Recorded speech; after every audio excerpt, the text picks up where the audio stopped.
इलाके में गया तो कड़ा पहन लिया, मूछें लंबी कर ली, अपनी पहचान खत्म कर दी। वो सिखों के इलाके में गया तो कड़ा पहन लिया और बाल थोड़े थोड़े लंबे कर लिए।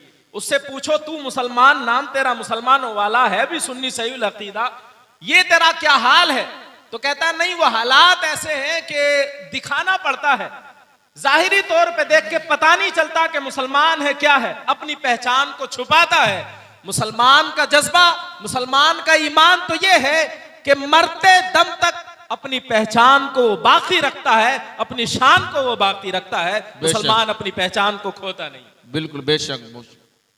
लेकिन आज चूंकि शादी की महफिल है और शादी के नाम पे जो कुछ हमारे मुआशरे में हो रहा है, हमारे लोगों को एहसास ही नहीं है कि हम कितना बुरा हालात हमारे लिए बना दिए गए। हमारा जो अमीर तबका है ना, अमीर अरबपति करोड़पति लोग, वो तकरीबन 80% लोग मुर्तद हो चुके। उन्हें पता ही नहीं है कि दीन क्या होता है, खुदा की जात क्या, हुजूर सल्लल्लाहु अलैहि वसल्लम के पर किस तरीके से ईमान लाना चाहिए। उनका एक ही फार्मूला है, जैसे उन्हें अच्छा लगता है वैसा वो इस्लाम मानते। जो बहुत ज्यादा गरीब तबका, उसका हाल बुरा, उसे दीन की पता ही नहीं है। जो मिडिल क्लास का तबका है, उसके बच्चों का हाल यह है कि कॉलेज और यूनिवर्सिटी में जाते हैं तो वहां वो दीन से हाथ धो बैठते हैं। चंद लोग जो बचे हुए होते हैं, कभी कोई वहाबी उनको लेके जाता है, कभी राफजी उनको लेकर के जाता है। चंद लोग बचे हुए होते हैं जिनका ईमान हम बचाने की कोशिश कर रहे होते हैं और ईमान और अकीदे की बातें कर रहे होते हैं। अभी आज 5 तारीख है शाबान की। 2 तारीख को आपको पता है कि 2 तारीख को किसका दिन था शाबान की? किसी को पता है? 2 शाबान को किसका दिन था? नहीं पता? अच्छा, 2 अक्टूबर किसका दिन है? देखो वो बच्चा बोला गांधी जी, है ना?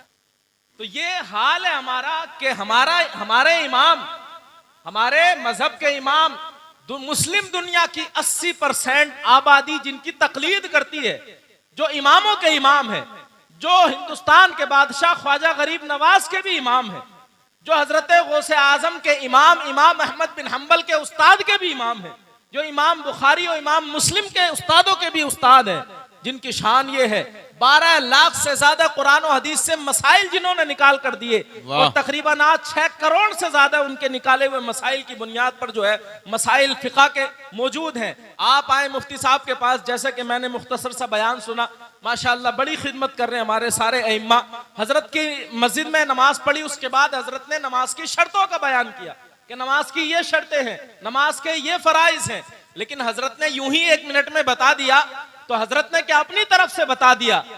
इस मसले को बताने के लिए इमाम आजम ने कुरान और हदीस से निकालने के लिए, अख्ज़ करने के लिए अपने शागिर्दों के साथ जो मेहनत की, अपना जो खून पसीना पिघलाया, ये उसी की देन है, उसी का जो है ये उसी का फैजान है कि आज किसी भी मौलवी के पास जाए, नमाज का मसला हो फौरन बता देता है, रोजे का मसला हो फौरन बता देता है। वो बता इसलिए देता है कि उसके पीछे जो सारी मेहनत की है वो इमाम आजम अबू हनीफा ने की। सुभान अल्लाह, सुभान अल्लाह। हमारे मजहब के कितने इमाम हैं? 4।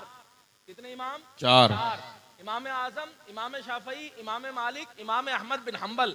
अकायद सबके एक है, हम सबका अदब करते हैं, लेकिन शरीयत के मसाइल में हम पैरवी किनकी करते हैं? इमाम आजम अबू हनीफा की। हम उन्हीं की पैरवी करते हैं जिनकी पैरवी ख्वाजा गरीब नवाज करते थे। हम उन्हीं की पैरवी करते हैं जिनकी पैरवी हमारे जो बुजुर्गान दीन है, आला हजरत जैसे अजीमुल मर्तबत मुजद्दिद, जिनकी पैरवी ये करते थे, अल्हम्दुलिल्लाह उनकी पैरवी करने वाले। हम गैर मुकल्लिद बेलगाम नहीं है। अब आदमी कहे नहीं तकलीद तो किसी की करनी जरूरी नहीं है, डायरेक्ट कुरान और हदीस पे अमल करो। तो जो ये बंदा सिहाली का या कहीं का भी ये जुमला बोले, उससे पूछो तू ख्वाजा गरीब नवाज से भी ज्यादा समझदार है, आला हजरत से भी ज्यादा तेरे पास इल्म है, उन्होंने तो इमाम आजम की पैरवी की, उनकी तकलीद की, तू कैसा बेलगाम हो गया जी। लेकिन अगर वो ये कहे कि साहब कुरान और हदीस मुकम्मल है तो हम कुरान और हदीस को क्यों नहीं मान सकते, तो आप उससे कहिएगा कि कुरान हदीस से पहले कुरान भी तो मुकम्मल है, तो फिर हदीस को क्यों मानता है? तो कुरान को मान और कुरान पे अमल कर, अहले कुरान हो जा, अहले हदीस मत बन। हमारे यहाँ मजहब इस्लाम में हक जो जमात है, हक जो गिरोह है, हक पर जो लोग हैं, उनका नाम अहले सुन्नत व जमात है। बेशक उनका नाम अहले सुन्नत व जमात है। और हमारे इमाम आजम ने जब आपका आखिरी वक्त आया तो वसीयत की और उस वसीयत में आपने लिखा अपने शागिर्दों के लिए और अपने अजीज व अकारिब के लिए, मानने वालों के लिए वसीयत लिखी और आपने फरमाया कि याद रखो ऐ मेरे दोस्तों, मेरे भाइयों, अहले सुन्नत व जमात के मजहब की 12 निशानियां हैं, अहले सुन्नत व जमात के मजहब की 12 शर्तें हैं। अगर किसी को देखना हो कि वो अहले सुन्नत व जमात है, हक पर है, तो उसके अंदर 12 चीजें पाई जाएंगी। आपने फरमाया तुम इन 12 पर अमल करना ताकि तुम्हें हमारे नबी सल्लल्लाहु अलैहि वसल्लम की शफाअत नसीब हो जाए। सुभान अल्लाह। इमाम आजम का अकीदा था कि हुजूर सल्लल्लाहु ताला अलैहि वसल्लम शफाअत के मुख्तार है, शफाअत फरमाएंगे। ये इमाम आजम का अकीदा, जिनकी बुनियाद पे हम अपने आपे को हनफी कहते हैं। क्या कहते हैं? हनफी। तो जिसका अकीदा इमाम आजम के अकीदे के मुताबिक हो वही हनफी है। और हुजूर शफाअत फरमाएंगे, ये अकीदा सिर्फ हमारा अहले सुन्नत व जमात का है, बाकी दूसरों का नहीं है। इमाम आजम ने जो शर्तें लिखी उनमें से 5वीं शर्त ये है कि हम इकरार करते हैं नबियों के बाद सबसे अफजल हजरत अबू बकर सिद्दीक है, फिर हजरत उमर, फिर हजरत उस्मान, फिर हजरत अली करमल्लाहु वजहुल करीम है। इमाम आजम ने ये बहुत पहले सन 80 हिजरी आपकी पैदाइश, 150 हिजरी आपकी वफात है। कितने 1250-1300 साल पहले इमाम आजम ने अहले सुन्नत व जमात के लिए तरीका दिया था कि आपका अकीदा था हुजूर शफाअत फरमाएंगे। तो जो शफाअत मानता है हुजूर की वो सुन्नी है और हम माने ताकि वहाबियों से महफूज रह सके। 5वीं शर्त यह लिखी कि कायनात में सबसे अफजल नबियों के बाद हजरत अबू बकर सिद्दीक हैं, हजरत अबू बकर सिद्दीक हैं। यह अकीदा है अहले सुन्नत व जमात का, इसलिए ताकि बंदा आगे आने वाले वक्त में रावजियों से महफूज रहे।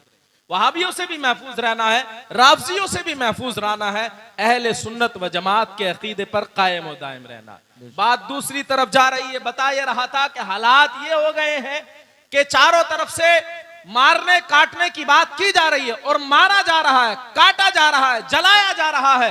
लेकिन हमारी कौम का हाल ये है कि उसके यहाँ जब शादी का नंबर आए तो वो भी नाचता है, उसकी बहनें भी नाचती हैं और मोहल्ले की औरतें भी आ जाती हैं शामिल होने के लिए, मोहल्ले के लड़के भी आ जाते हैं शामिल होने के लिए। आप बताएं, जो नौजवान डीजे पे नाचने के लिए तैयार हो जाए, नाचने लगे, लड़कियों के साथ नाचने लगे, आप उससे उम्मीद नहीं कर सकते कि आने वाले वक्त में वो अपने समाज की इज्जत की हिफाजत कर सकता है। बेशक।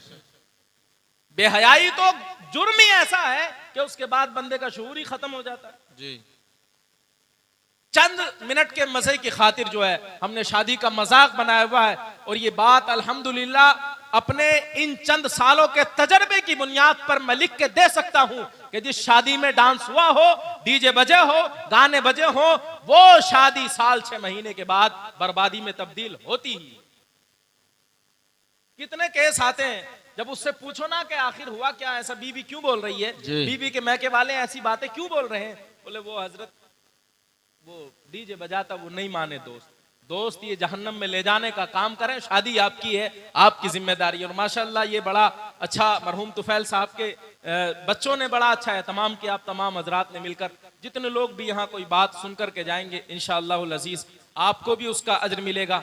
और इंशाअल्लाहुल अजीज जो है जो महफिल मुनाकिद कर रहे हैं उनको भी जो है इसका अज्र व सवाब जो है मिलेगा। अल्लाह रब्बुल इज्जत मुझे भी आपको भी तमाम को अमल की तौफीक अता फरमाए। हुजूर सल्लल्लाहु अलैहि वसल्लम के गुलामों की शान क्या होती है? हुजूर के गुलामों की शान ये है कि हजरत जब उन्हें धमकी लगाई जाती है, जब उन्हें ये कहा जाता है कि तुम्हें मार दिया जाएगा, काट दिया जाएगा, तो वो दबते नहीं है, पीछे नहीं हटते, बल्कि अपने नबी की इज्जत पर ऐसे पहरा देते हैं कि सुबह कयामत तक उसको याद रखा जाता है। हजरत उम्मे अम्मारा ये इस्लामी शहजादी है, हुजूर की गुलाम है, हुजूर सल्लल्लाहु अलैहि वसल्लम की सहाबियां हैं, इनके बेटे हैं हजरत हबीब बिन जैद। मुसैलमा कज़्ज़ाब ने इनको जब गिरफ्तार किया और गिरफ्तार करने के बाद कहा कि क्या तू गवाही देता मैं अल्लाह का रसूल हूं, तो हजरत मुसैलमा तो माज़अल्लाह तो हजरत हबीब बिन जैद ने मुसैलमा कज़्ज़ाब जो बादशाह था अपने इलाके का, जिसके पास वजीर भी थे, सल्तनत भी थी, पावर भी थी, उसके सामने कहा मुझे तेरी बात समझ में नहीं आई, मैं बहरा हूं, तो उसने कहा क्या तू गवाही देता मोहम्मद अल्लाह के रसूल हैं? आपने फरमाया हाँ मैं गवाही देता हूँ मोहम्मद अल्लाह के रसूल हैं। उसे गुस्सा आया, उसने फिर पूछा अतशहदु अन्नी रसूलुल्लाह, क्या तू गवाही देता मैं अल्लाह का रसूल हूँ? आपने फरमाया अना असुम्मु ला तस्मउ हुराका, मैं बहरा हूँ, मुझे तेरी बक समझ में नहीं आ रही। उसने फिर कहा अतशहदु अन्ना मोहम्मद रसूलुल्लाह, क्या तू गवाही देता मोहम्मद अल्लाह के रसूल हैं? सुनो हुजूर के गुलाम की शान ये है। आपने फरमाया हाँ मैं गवाही देता हूँ मोहम्मद अल्लाह के रसूल हैं। उसने कहा इसको पकड़ो, इसका हाथ काटो। आपका सीधा हाथ काट दिया गया। उनका जिस्म कोई लोहे का नहीं था, तकलीफ उन्हें भी होती थी, लेकिन उनके सीने में ईमान था। जब उन्हें कोई धमकी लगाता तो ईमान वो सूरज की तरह शोला बन के जो है उस काफिर उस जालिम के सामने जो है फूट पड़ता। नारे तकबीर, नारे रिसालत, मसलक आला हजरत। हमारे बुजुर्गों की ये दास्तान है, हमारे अकाबिर की ये दास्तान है। उस नबी का हम कलमा पढ़ने वाले हैं कि हजरत हसन बिन साबित फरमाते हैं लहू हिममुन ला मुंतहा लिकबाइरिहा व हिम्मतुहु सुगरा अजल्लु मिनद दहरी। हुजूर की जो बड़ी बड़ी शान है उनकी तो कोई इंतहाई नहीं है, जिसे आप हुजूर की सबसे छोटी शान समझे।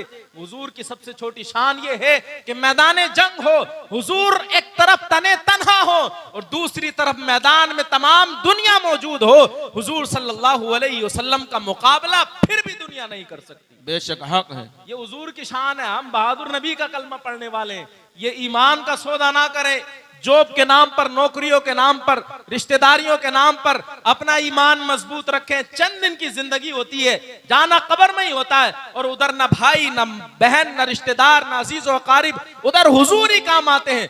कब्र में भी हुजूर काम आते हैं, मैदान महशर में भी काम आते हैं, पुल सिरात पे भी हुजूर काम आते हैं, जन्नत में भी हुजूर काम आएंगे।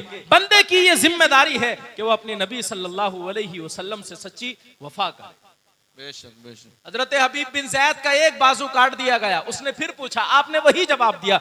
दूसरा बाजू काटा गया, उसने फिर पूछा, आपने वही जवाब दिया।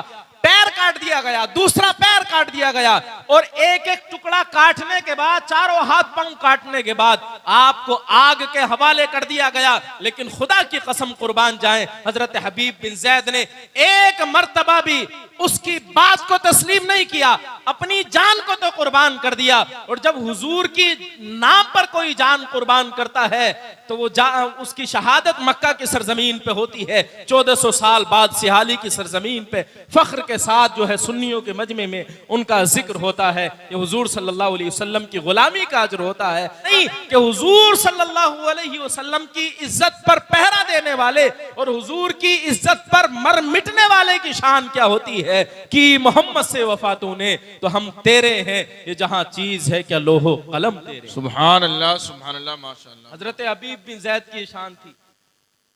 हमारे जो मुकर्रिर खुसूसी हैं थोड़ी देर में तशरीफ लाएंगे, प्रोग्राम ज्यादा लंबा नहीं चलना है। तो जब तक मैं ये बताने की कोशिश कर रहा हूं, मुसलमान ना धमकियों से डरता है, ना मुसलमान माल के लालच में दबता है, ना मुसलमान किसी बेटी की खूबसूरती पर जो है मरता है मिटता है। हजरत अब्दुल्ला हुज़ाफा अस्सहमी अपने फौजियों के साथ ये जब जा रहे थे तो रूम के बादशाह ने हिरकल ने इनको गिरफ्तार कर लिया और साथियों को सजा दी। लेकिन इनसे जब बात की तो इनका अंदाज़े गुफ्तगू, इनकी खूबसूरती उसे बहुत पसंद आई। उसने कहा कि ऐ नौजवान, तू मुझे बड़ा अक्लमंद लगता है, बड़ा समझदार लगता है, मैं तुझसे एक डील करना चाहता हूँ। बादशाह सामने है और एक तरफ हुजूर का गुलाम। वाह क्या बात है। बादशाह सामने है, एक तरफ हुजूर का गुलाम है। कम से कम इस नौइयत का गुलाम ना सही मगर इस गुलाम का नाम लेवा, इस गुलाम का नाम लेवा तो बंदा सियाली का नौजवान बन सकता है। कि जब बादशाह, जब बड़े ओहदेदार, बड़ा मालदार उसके सामने हो और हो वो बदअकीदा, हो वो हुजूर का गुस्ताख, तो फिर उसका जवाब क्या होना चाहिए। हजरत अब्दुल्ला हुज़ाफा अस्सहमी ये जवाब देते हैं। आपके सामने वो आया और उसने कहा कि नौजवान, मुझे तो लगता है कि बहुत समझदार है, सुन मैं तुझसे एक डील करना चाहता हूँ। मेरी हुकूमत है, जौन सा ओहदा चाहेगा मैं तुझको ओहदा दे दूंगा, और मेरी बेटी है, मैं तेरे साथ उसकी शादी भी कर दूंगा। जी।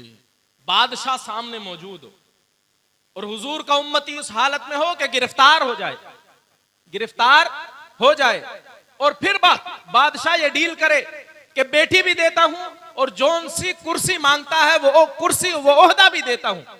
और एक रिवायत में है कि जब उसने ये कहा कि जौन सा इलाका मांगेगा, जौन सी हुकूमत मांगेगा, या मैं 1/3 हुकूमत तुझे देता हूं, तो आपने इरशाद फरमाया जो तेरी हुकूमत है वो भी दे दे, क्योंकि उसकी हुकूमत रोम के इलाके में थी, अरब में नहीं थी। आपने फरमाया वो दे दे जो तेरे पास है, उसके बाद पूरा अरब भी दे दे, अपनी बेटी भी दे दे, लेकिन मैं हुजूर सल्लल्लाहु अलैहि वसल्लम से पलक झपकने के देर बराबर